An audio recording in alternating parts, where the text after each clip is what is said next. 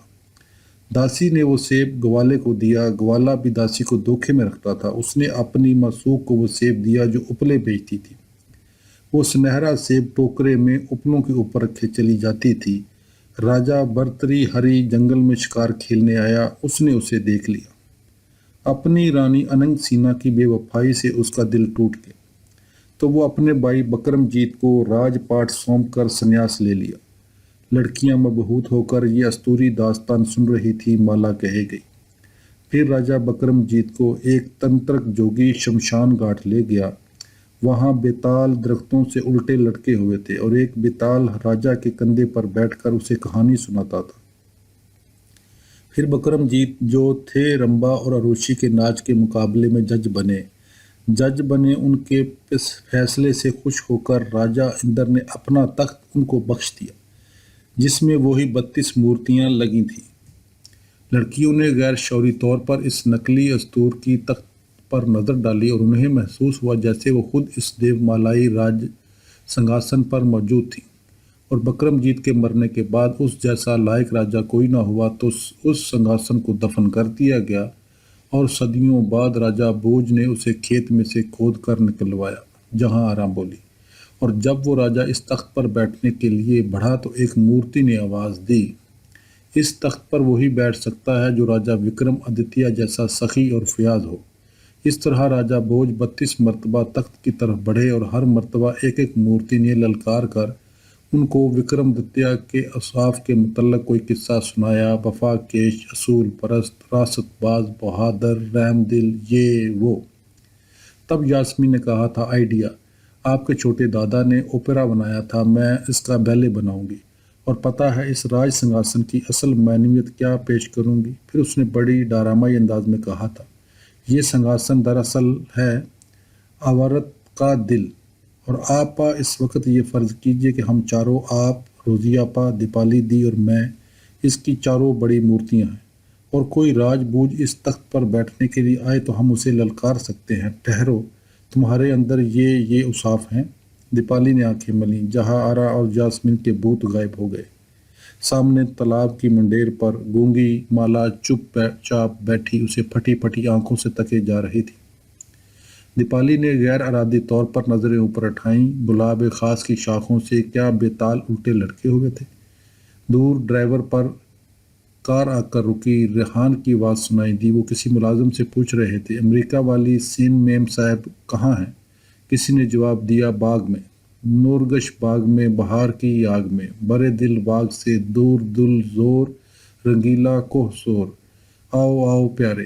گلاب خاص کے نیچے لڑکیاں نظرل کا گیت گا رہی ہیں، یاسمین کٹ پتلی کی طرح گردن ہلا ہلا کر منی پور رقص میں مصروف ہیں، جہاں آرا اور دیپالی نوابزادہ نیرو الزماں کی بری کے جوڑے بیونت رہی ہیں۔ وہ گھاس کو قدموں سے رونتا آ کر ایک فضول خیال کی طرح اس کے سامنے کھڑا ہو گیا۔ بن مالی سندھیا کال، آج تم کہاں سے آتے ہو؟ بیٹھ جاؤ ریحان۔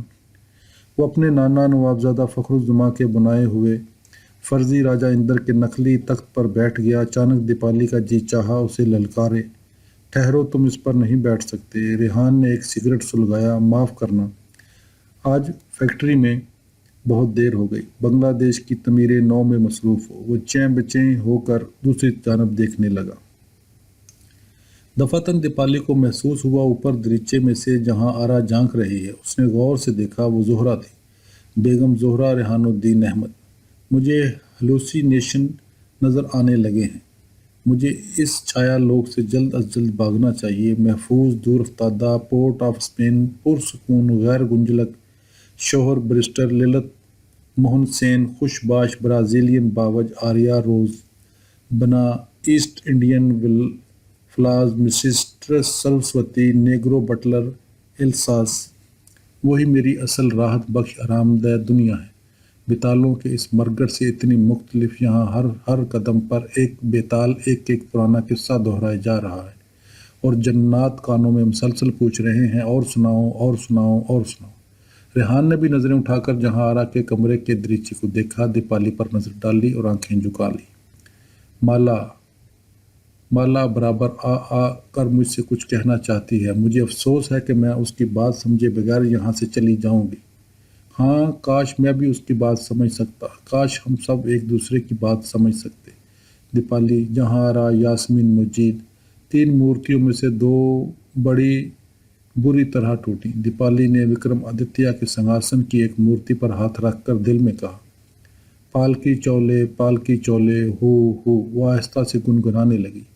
دیپالی، میں نے آج سے 35 سال قبل تم سے آخری بار گانا سنا تھا، چندر کنج کے پھاٹک پر، اسی طرح گودلے کے وقت۔ سنا ہوگا، مجھے یاد نہیں۔ ریحان، تم نے اتنے شرمناک سمجھوتے کیسے کر لیے، کولکتے میں بھی اور یہاں بھی؟ وہ غم و غصے سے جھنجھلا کر رہ گئی۔ سمجھوتا؟ کیا تم نے نہیں کیا؟ کیا تم نے پورٹ آف اسپین میں سمجھوتا نہیں کیا؟ میں نے اپنا ضمیر نہیں بیچا۔ یہ بات تم کہہ سکتی ہو؟ وہ بھی جھنجھلا گیا۔ عمر سیدھا لوگوں میں قوت برداشت کم ہو جاتی ہے۔ اچھا چلاؤ نہیں، لوگ سنیں گے تو کہیں گے دو جکی بوڑھے بڑھیا کیوں لڑ رہے ہیں۔ ریحان نے تل ملا کر سگریٹ اپنے بوٹ کے نیچے کچلا۔ یہاں اتنی خون ریزی ہوئی اور نتیجہ کیا نکلا؟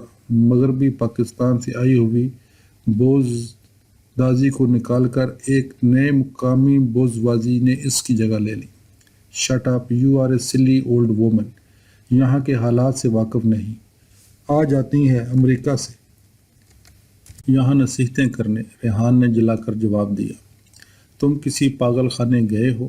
اس نے ذرا تیز آواز میں کہا۔ ایک مرتبہ اپنے شوہر للت کے ساتھ ایک پاگل خانے گئی تھی، برازیل کے ایک شہر میں۔ وہاں ایک آدمی خود کو 4 دانی سمجھتا تھا، دوسرا کہہ رہا تھا میں جیزس کرائسٹ ہوں۔ ایک عورت کا خیال تھا وہ مگرمچھ ہے، ایک عورت کو یقین تھا کہ وہ گرینڈ فادر کلاک نکل چکی ہے، وہ مستقل ٹک ٹک ٹک ٹک کر رہی تھی۔ اس طرح رونو، ہم سب اپنے آپ کو وہ سمجھتے ہیں جو ہم نہیں ہیں۔ معلوم ہے اب آپ بہت عقل مند ہو گئی ہیں، مجھے درس دے رہی ہیں۔ رونو، ایک قصہ سناؤں؟ دیپالی نے غیر ارادی طور پر سنگھاسن کے پایوں کی باقی ماندہ سالم مورتی پر ہاتھ رکھ کر کہا، جب ہم لوگ نئے پورٹ آف اسپین پہنچے، چھوٹا سا ایک مکان کرائے پر لیا۔ گلی کے سرے پر ہمارے سامنے ایک خوبصورت 2 منزلہ مورش ویزا کا مکان تھا۔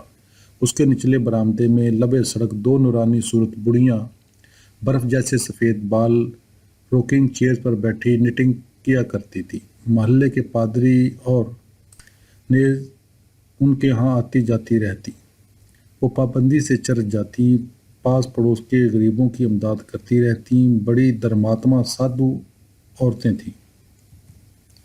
دونوں بڑھیا روز صبح 10 بجے ٹیکسی پر بیٹھ کر بازار جاتی، ان کا نیگرو باورچی ایک بڑا سا تھیلا لے کر ساتھ جاتا، واپسی پر اس کا تھیلا سامان سے بھرا ہوتا۔ ایک روز میں نے سوچا، میں اس جگہ اجنبی ہوں، میں بھی ان کے ساتھ سبزی ترکاری کی ان دکانوں پر جاؤں گی جہاں سے اچھی چیزیں مل سکیں۔ کئی دن نکل گئے، میں ان فرشتہ صفت بڑھیوں سے نہ مل سکی، نہ ان کے ساتھ بازار جانے کے لیے طے کر پائی۔ ایک صبح جب وہ ٹیکسی میں بیٹھ کر روانہ ہوئی تھی، میں نے سوچا دوسری ٹیکسی لے کر میں بھی ان کے پیچھے چلی چلوں، بازار میں پہنچ کر ان کے ساتھ ہی خریداری کر لوں۔ میں نے ٹیکسی ڈرائیور سے کہا، اس دوسری گاڑی کے پیچھے پیچھے چلے۔ میری ٹیکسی مارکیٹ سے گزر کر واٹر فرنٹ کی طرف چلی۔ اگلی ٹیکسی ایک ہوٹل کے سامنے جا رکی، جس کے اندر سے جہازی ملاح نکل رہے تھے۔ ڈرائیور نے ذرا حیرت سے مجھے دیکھا۔ وہ دونوں بڑھیاں اپنی گاڑی سے اتر کر ہوٹل میں داخل ہوئیں۔ برآمدے میں 10-12 ملاٹو لڑکیاں صوفوں پر ایک قطار میں بیٹھی سگریٹ پی رہی تھیں۔ میں تعجب سے ٹیکسی میں بیٹھی دیکھتی رہی۔ کچھ دیر بعد وہ بوڑھیاں باہر آئیں، نیگرو بورچی تھالا اٹھائے ساتھ دونوں اپنی ٹیکسی میں بیٹھیں اور واپس چلی گئی۔ ڈرائیور نے ایک کہکہا لگایا اور بولا، مس، آپ ابھی شاید یہاں نئی نہیں آئی ہیں، آپ نہیں جانتے یہ دونوں بڑھیاں 50 سال پہلے یہاں کی مشہور طوائفیں تھیں۔ یہ دونوں نیو اورلینز سے یہاں آئی تھی، اب اس ہوٹل کی مالک ہیں۔ روز صبح آ کر مینیجر سے کبہ خانے کی آمدنی کا حساب کتاب کرتی ہیں اور رات کی آمدنی کے نوٹ اس تھیلے میں بھر کر لے جاتی ہیں، اور آمدنی کا زیادہ حصہ خدمت خلق پر خرچ کرتی ہیں۔ بڑا پادری لوگ جب یہاں آتا ہے، ان کے یہاں ہی ٹھہرتا ہے۔ جب میں گھر واپس پہنچی وہ دونوں اطمینان سے روکنگ چیئرز پر بیٹھی بائبل پڑھ رہی تھی۔ تو رونو، اکثر لوگ دوگلی زندگیاں گزارتے ہیں۔ تم موزل مارسل اور موزل ماری نہیں، تم وہ نیگرو باورچی ہو جو تھیلا اٹھا کر ساتھ ساتھ چلتا ہے۔ تم بھی شامل ہو۔ کیا تم شامل نہیں ہو؟ کیا تم کو ویسٹ انڈیز ہجرت کے بعد ایک دولت مند بیرسٹر سے شادی کر کے برطانوی گورنر جنرل کے ڈنرز میں جانے کے بجائے پلانٹیشنز کے مزدوروں میں انقلابی تحریک کی تنظیم نہیں کرنی چاہیے تھی؟ تم نے ایسا نہیں کیا کیونکہ تم تھک چکی ہو یا ڈازلوزن ہو چکی ہو، یا اب تم بھی آرام اور آسائش کی خواہاں تھی۔ چراغ مسلسل جلائے رکھنا بڑے دل گردے کا کام ہے۔ اب تم محض زبانی یا تخیلی ہمدردی کرتی ہو، لوگوں کی بے انصافی اور بے ایمانی پر خفا ہوتی ہو، مگر تم بھی شامل ہو چکی ہو۔ مسلسل علیحدہ رہنا بہت مشکل ہے۔ جو علیحدہ رہتے ہیں ان کو سنکی یا خپتی یا بیوقوف سمجھا جاتا ہے۔ میں نے اخباروں میں تمہارے شوہر کا نام ایک دو بار دیکھا ہے، وہ اس جزیرے کی سیاست میں حصہ لے رہے ہیں۔ عین ممکن ہے وہ ایک دن وہاں کے وزیر اعظم ہو جائیں اور تم پرائم منسٹرز لیڈی۔ اس وقت دیپالی سین میں تم سے ملنے آؤں گا اور تم سے پوچھوں گا تم کتنی آزاد ہو۔ تم اور میں لیبارٹری کی میز پر رکھے ہوئے مینڈک ہیں جن پر زندگی نے اپنے تجربے کی، لیکن ہمارے سب ہی تو بودے نہیں نکلے۔ دیپالی نے دفعتاً بڑی کمزور آواز میں کہا۔ بہت سے ہیں جنہوں نے اب تک چراغ جلائے رکھا ہے۔ آل لک ٹو ڈیم، ریحان نے سگریٹ تالاب میں پھینکتے ہوئے جواب دیا۔ باب نمبر 42 ناصرہ نجم السحر قادری۔ روش پر سے گزرتی ایک اداس صورت لڑکی آہستہ آہستہ چلتی آ کر تالاب کی منڈیر پر بیٹھ گئی۔ آداب ماموں جان، اس نے ریحان کو سلام کیا۔ جیتی رہو۔ آداب دیپالی ماشی، جیتی رہو، آؤ یہاں بیٹھو۔ دیپالی نے تخت کی طرف اسے بلایا۔ ریحان نے ذرا رخائی سے دیپالی کو مخاطب کیا۔ یہ میری بہن رابعہ کی بیٹی ہے، مس ناصرہ قادری۔ تم سے ان کا ذکر کر چکا ہوں۔ ماموں جان پورا نام بتائیے۔ جہاں آرا خالہ مرحومہ نے میرا نام ناصرہ نجم السحر رکھا تھا اور میں دیپالی ماشی سے مل چکی ہوں جب یہ پچھلی بار یہاں آئی تھی سن 64 میں۔ اکمل کی شادی، اکمل کی، اس کی آواز ڈوب گئی۔ مجھے خوب یاد ہے۔ کیسی ہو ناصرہ؟ دیپالی نے بجھے ہوئے لہجے میں کہا۔ آج مجھے معلوم ہوا کہ آپ ویسٹ انڈیز سے آئی ہوئی ہیں، سوچا مل آؤں۔ بہت اچھا کیا، مجھے بہت خوشی، بہت خوشی۔ آج کل کیا کرتی ہوں؟ پہلے جنگ آزادی میں لڑ رہی تھی، اب ایک گرلز کالج میں پولیٹیکل سائنس پڑھاتی ہوں، اس کالج میں جہاں آپ نے اور جہاں آرا خالہ نے پڑھا تھا۔ تم جنگ آزادی میں لڑیں؟ دیپالی نے گویا خود ایک اسٹیٹمنٹ دیا۔ جی ہاں، جب پچھلی مرتبہ آپ یہاں آئی تھی سن 64 میں، پاکستان ایئر فورس کے پائلٹ آفیسر اکمل مرشد زادہ کی شادی میں شرکت کے لیے اسی تخت پر اسی طرح ایک شام میں نے آپ سے کہا تھا گو ہم مغربی پاکستان کی زیادتیوں کے خلاف ہیں مگر ہم کٹر پاکستانی ہیں اور پاکستان کی حفاظت کے لیے کٹ مریں گے۔ وہ تلخی سے ہنسی۔ ناصرہ، تمہاری والدہ رابعہ کیسی ہے؟ دیپالی نے تھکی ہوئی آواز میں دریافت کیا۔ میرے والدین بخیریت ہیں، میرے ماموں جان بھی، جیسا کہ آپ ملاحظہ کر سکتی ہیں، بخیر و عافیت ہیں۔ اس نے ریحان پر ایک تحقیر آمیز نظر ڈالی۔ یہ لڑکی ریحان سے کس حد تک متنفر ہے، اور وہ خاموش بیٹھا رہا۔ شاید وہ اس منہ پھٹ، منہ زور، تلخ مزاج، بد زبان نئی پیڑھی سے ہار مان چکا تھا، ان سے خائف تھا یا اس کا ضمیر مجرم تھا۔ دیپالی کو وہ وقت بڑا ہی وحشت انگیز معلوم ہوا۔ مجھے یہاں سے بھاگنا چاہیے۔ سیاسی گفتگو کو ٹال کر وہ کچھ دیر تک ناصرہ سے ادھر ادھر کی باتیں کرتی رہی۔ اسکوٹر کی گڑگڑاہٹ۔ فرقان نے اسکوٹر لا کر سنگاسن کے قریب روک دیا۔ کیا اڈا ہو رہا ہے؟ اس نے خوش دلی سے پوچھا۔ ہاں، تمہاری ہی کثر تھی، آؤ، ناصرہ بولی۔ فرقان دیپالی نے پہلی بار غور سے دیکھا، اپنے انداز اور چال ڈال میں باپ سے بہت مختلف تھا۔ یہ پہلے بھوکی پیڑھی کے ہمدرد شاعر تھے، اب پیٹ بھری پیڑھی کے لیڈر بننے والے ہیں، ناصرہ نے کہا۔ فرقان نے اسکوٹر پر بیٹھے بیٹھے اپنے ہاتھ اوپر اٹھائے۔ شانتی شانتی، اس نے ہنس کر کہا۔ شٹ اپ بوگس خونی پیسیفسٹ، ناصرہ نے تلخی سے جواب دیا۔ معاف کیجیے گا دیپالی دی، ہم لوگ ایک بہت بڑے آگ اور طوفان سے ہو کر گزرے ہیں، جس کے مقابلے میں آپ لوگوں کی برطانیہ کے خلاف جدوجہد اور تقسیم ہند کی خون ریزی ایک پکنک تھی۔ شاید یہ ہماری خوش فہمی تھی، دیپالی نے عجز سے کہا۔ ہم سمجھتے تھے نظر الاسلام کے درد وہی ہم ہی لوگ تھے۔ ہم نے بڑی تباہی دیکھی پیسیفسٹ کہ بیس میں کیا لوگ خود سے سمجھوتے نہیں کرتے؟ امن پسند کا ضمیر کیا کہتا ہے؟ ناصرہ نے پوچھا، انتخاب کیا ہونا چاہیے، امن پرستی یا فلسطینی مجاہد، امن یا آپ کے نکسلائٹ؟ یہ ایک بنیادی سوال ہے۔ تم شاید اب بھی ہتھیار نہیں ڈالنا چاہتی، تم شاید ٹائیگر صدیقی کو آئیڈلائز کر رہی ہو، تم مسلسل بہم انقلاب کی بات کرتی ہو۔ ناصرہ آپا، تم بہت مکسڈ اپ ہو، فرقان نے اطمینان سے کہا۔ یہ ایک بنیادی سوال ہے فرقان احمد، ناصرہ چمک کر بولی، کسی دوسرے کو مکسڈ اپ کہنا اوچھا ہتھیار ہے۔ دیپالی ماشی، یہ سارا خاندان، اس نے ارجمند منزل کی طرف اشارہ کیا، اور ہزاروں لاکھوں لوگ مارے گئے۔ میں نے مرگ امبو دیکھا، میں نے ملا کے مذہب کا رول دیکھا، میں نے بنگالی پنجابی کی نفرت اور بنگالی بہاری کی نفرت کا سامنا کیا، سیاسی لیڈر کا رول دیکھا۔ فرقان احمد، جس وقت ہم یہاں مشین گنوں کا سامنا کر رہے تھے، تم اپنے باپ کے پیسے کی بدولت لندن میں مصروف عیش تھے۔ وہ ریحان کو اس طرح نظر انداز کر رہی تھی جیسے وہ اس جگہ موجود ہی نہ ہو۔ چند منٹ بعد وہ اٹھ کر نزدیک روش پر ٹہلنے لگے۔ دیپالی نے ذرا بے آرامی سے پہلو بدلا۔ دیوانی مالا، جو اس دوران کوٹھی کے اندر جا چکی تھی، دوبارہ کٹ پتلی کی طرح سر ہلاتی آ کر سنگھاسن کے قریب تالاب کی ایک سیڑھی پر بیٹھ گئی اور پھٹی پھٹی خالی خالی نظروں سے ان تینوں کو دیکھنے لگی۔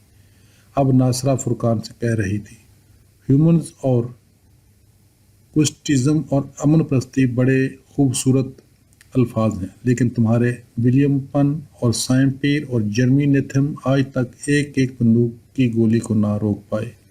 گاندھی نے جرمن یہودیوں سے کہا تھا، ہٹلر کے مقابلے میں اہنسا استعمال کریں۔ ہاں ہاں، جب یہاں ڈاکہ گرا ہوا تھا اس وقت میں ولیم جیمز اور برٹرنڈ رسل کی دہائی دیتی، اور تمہارے جارج فاکس کی، اور تمہارے ٹالسٹائی کی۔ ایمرسن، جانتی ہو ناصرہ آپا، ایمرسن نے کہا ہے، جنگ میں دلچسپی ایک کچلے اور امیچور ذہن کی علامت ہے۔ ایک آدمی کے قتل کی سزا پھانسی ہے، مگر ہزاروں لاکھوں قتل کر دیے جاتے ہیں۔ ان کے قاتل قومی ہیرو اور جانباز سپاہی اور مادر وطن کے سپوت کہلاتے ہیں۔ پھر ایک اجتماعی قتل کو ناجائز قرار دینے کے لیے ایک اور اجتماعی قتل کیا جاتا ہے۔ ہم بنگالیوں کو ایک کمزور، رومانٹک، شعر پرست، بودھی قوم سمجھا جاتا ہے، مگر ٹیٹو میر سے لے کر ٹیررسٹ موومنٹ تک، اور جب سے مکتی بانی اور نکسلائٹ تحریک تک، سب سے زیادہ تشدد یہی ہوا ہے۔ فرقان نے کہا، اچھا تو میں تم سے ایک سوال کرتی ہوں۔ ناصرہ نے جوش سے بات کی، آئنسٹائن بڑے امن پرست تھے، کیا اگر وہ اس وقت زندہ ہوتے تو اسرائیل ایکسپونزم کے موقف فت نہ کرتے؟ ضرور کرتے۔ مغرب کے جتنے یہودی جتنے زیادہ عالم فاضل اور ہیومنسٹ ہیں، اتنے ہی زیادہ وہ فلسطینیوں کے مخالف ہیں۔ مغرب میں تھوڑے سے یہودی انٹلیکچوئل اور اعتدال پسند بھی ہیں۔ دیپالی نے پہلی بار حصہ بحث میں لیا۔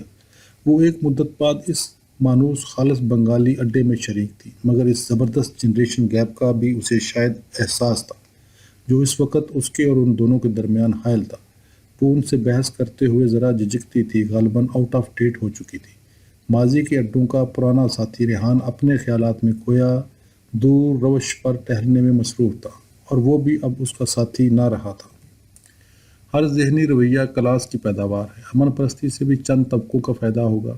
آپ پہلے فیکٹری اونر بن جائے اور پھر امن کا پرچار کیجیے۔ ناصرہ نے اپنے ماموں اور ماموزاد بائی پر کھلی چوٹ کی۔ فرقان خوش دلی سے ہنستا رہا، اور اب شاید تم مذہبی بھی ہوتے جا رہے ہو، ناصرہ نے کہا۔ مذہب میں امن کی اصل روح ہے، فرقان نے سنجیدگی سے جواب دیا۔ یقیناً دیپالی آنٹی، آپ کو کچھ اندازہ ہے CIA نے سوامیوں کے ذریعے کتنا بڑا جال آدھی دنیا میں پھیلا دیا ہے؟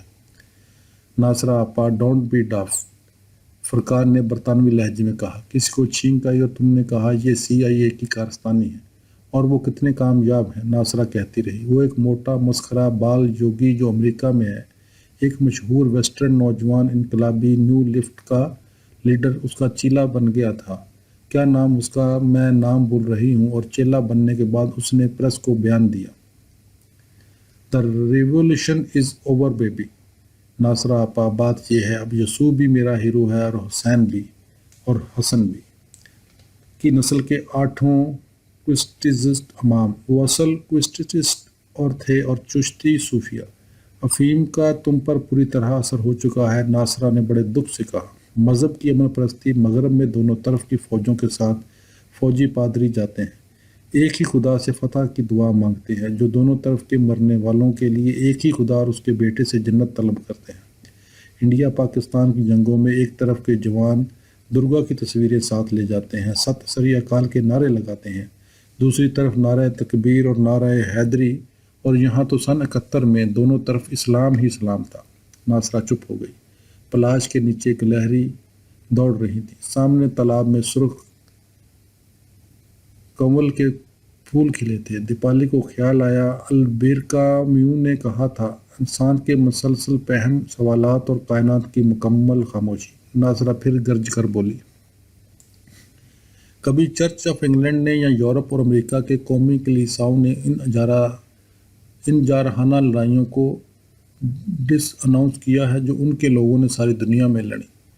پچھلی جنگ میں پوپ نے نازیوں اور فسطائیوں کو ڈیناؤنس کیا، اور یہاں تو ہمارا یہ پورا دیس ہی مولویوں کا دیس ہے۔ پاکستان کے علماء نے اس جنگ کو ڈیناؤنس کیا۔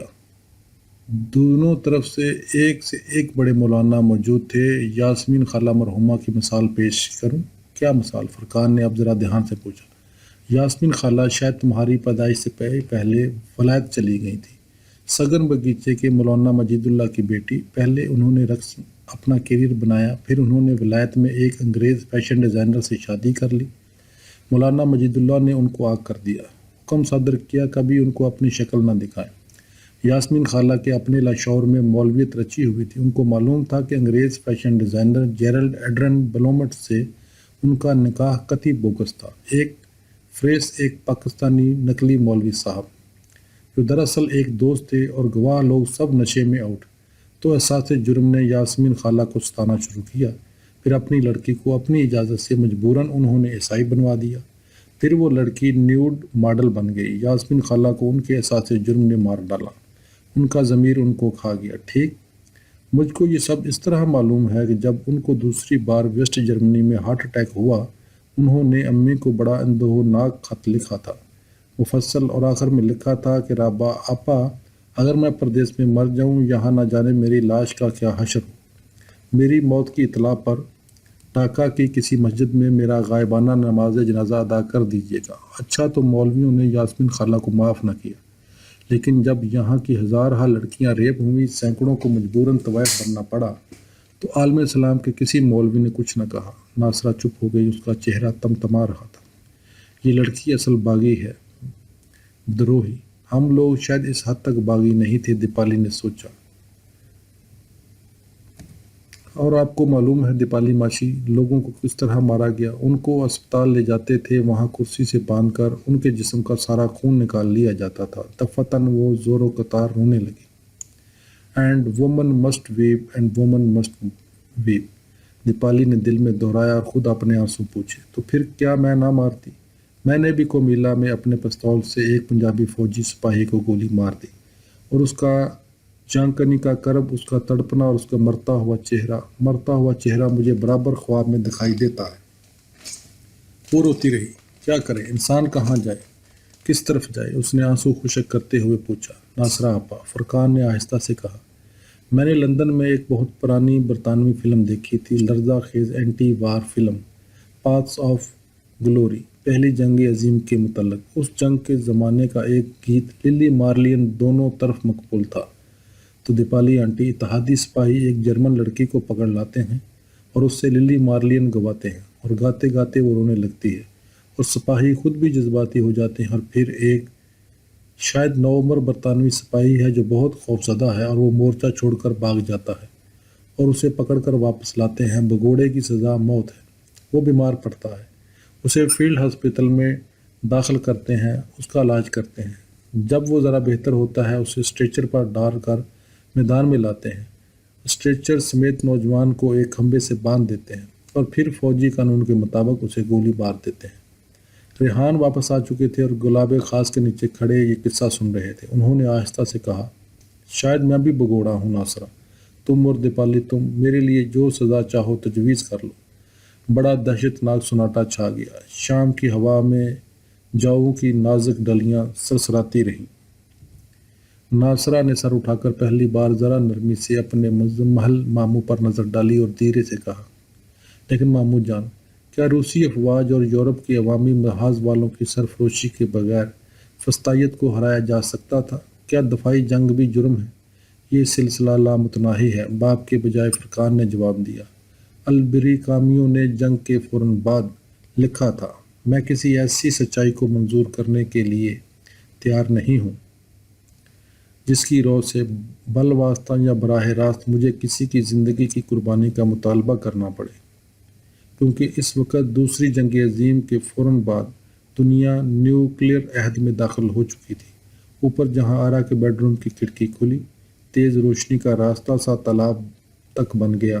زہرا نے دریچے میں سے جھانکا، پھر اس نے آواز دی، اڈا ختم کرو، کلب سے یاسمین یادگار کمیٹی والوں کا فون آیا ہے، وہاں ہم لوگوں کا ڈنر پر انتظار کیا جا رہا ہے۔ آ آ آ تالاب کی سیڑھی پر بیٹھی گونگی مالا بررائی